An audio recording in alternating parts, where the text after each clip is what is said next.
Oke, Bismillahirrahmanirrahim. Assalamualaikum warahmatullahi wabarakatuh.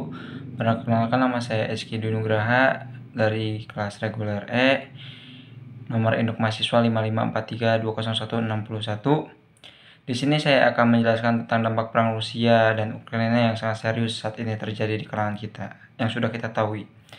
Hingga saat ini, perundingan Rusia dan Ukraina belum menemukan hasil yang disepakati oleh kedua belah pihak.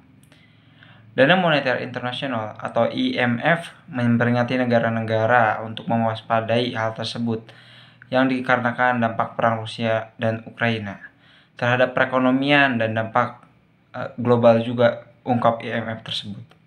Akan semakin parah jika eskalasi konflik Rusia dan Ukraina terus meningkat dan tidak berhenti hingga saat ini. Ia mengatakan, guncangan harga yang terasa di seluruh dunia dampaknya bakal dirasakan betul oleh rumah tangga miskin yang memang di bawah garis kemiskinan. Sebagian besar penghasilannya hanya untuk belanja dan makan, hingga hanya untuk bahan bakar. Jika konflik meningkat, kerusakan ekonomi akan lebih dahsyat. Sanksi terhadap Rusia juga akan berdampak besar pada ekonomi global dan terhadap pasar keuangan dengan limpahan yang signifikan ke negara lain, katanya. Dibutuhkan kebijakan fiskal untuk mendukung rumah tangga yang paling rentan guna membantu mengimbangi kenaikan biaya hidup krisis ini,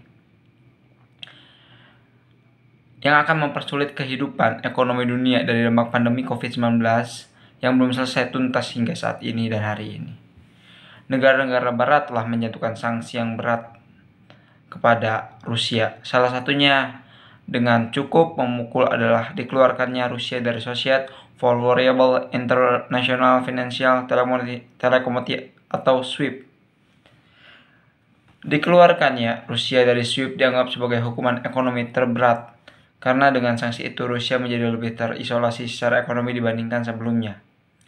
Menurut IMF, serangan Rusia menyebabkan lebih dari 1 juta warga Ukraina mengungsi ke negara-negara tetangga. IMF mengungkapkan pihaknya bakal membahas proposal Ukraina tentang permintaan dana darurat 1,4 miliar American US dollar ke Dewan. Permintaan itu diharapkan dapat disetujui oleh pekan depan. Harga komoditas energi seperti minyak mentah terus meningkat akibat perang Rusia dan Ukraina ini. Minyak mentah berjangka jenis Brent untuk pengiriman Mei 2022 sekarang melambung tinggi menjadi 7,65 dolar Amerika Serikat atau 6,9% menjadi 118,11 dolar Amerika Serikat per barel pada perdagangan akhir pekan lalu. Pengamat ekonomi Universitas Jember, Aditya Wardono, mengatakan, perang Rusia dan Ukraina akan merugikan perekonomian global dan mengganggu proses pemulihan ekonomi dunia, termasuk Indonesia sendiri. Pertumbuhan ekonomi global akan melandai apabila upaya damai oleh negara Rusia dan Ukraina tidak bisa tercapai dengan cepat dan tidak segera terjadi. Hingga saat ini, perundingan Rusia dan Ukraina belum membuahkan hasil yang diinginkan. Berakhir tanpa kesepakatan dan terus mengencatkan senjata perang terus berkobar di mana-mana. Zelensky menggelar sambung video dengan anggota parlemen Amerika Serikat. Dalam percakapan tertutup itu, Zelensky mengatakan, mungkin ini terakhir kalinya mereka melihat ia hidup. Ia masih berada di ibu kota Kiev, atau yang kita kenal atau Kiev. Tapi rombongan pasukan Rusia bergerak masuk dari arah utara dengan mengenakan kaos tentara warna hijau yang kini menjadi ciri khas. Zelensky mengatakan Ukraina harus mengamankan udaranya selama beberapa hari terakhir. Zelensky meminta NATO memberlakukan zona larangan terbang di atas Ukraina.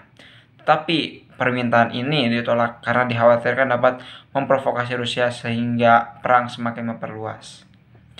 Seorang warga Kiev, Yulia Nyenchar, berharap ia dan keluarganya dapat kembali pulang ke rumah baru mereka yang telah mereka bangun.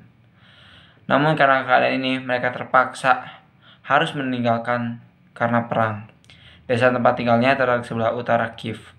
Yanchar mengatakan, beberapa hari yang lalu invasi Rusia ke Ukraina terus merangsak maju.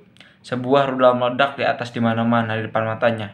Di atas desanya, terletak di dekat sungai Diniver, dan pecahnya menghantam sebuah rumah yang cukup jauh dari lokasi ledakan.